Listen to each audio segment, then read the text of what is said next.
আচ্ছা, সেটি হচ্ছে এই মুহূর্তে চলছে ভারতীয় হাই কমিশনারের সঙ্গে প্রধানমন্ত্রীর সৌজন্য সাক্ষাৎ।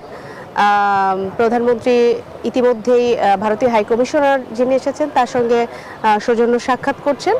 এর পরপরই শুরু হবে একনেক বৈঠক, যেখানে ইতিমধ্যেই বিভিন্ন মন্ত্রণালয়ের দায়িত্বপ্রাপ্ত মন্ত্রীরা একে একে আসতে শুরু করেছেন।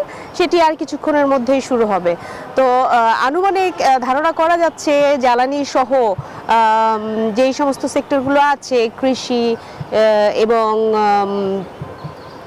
আমদানি রপ্তানি, বাণিজ্য, বিনিয়োগ, এই বিষয়গুলো ধরেই আলোচনা হবে। তবে জ্বালানিটা থাকবে এক নাম্বার গুরুত্বের বিষয়।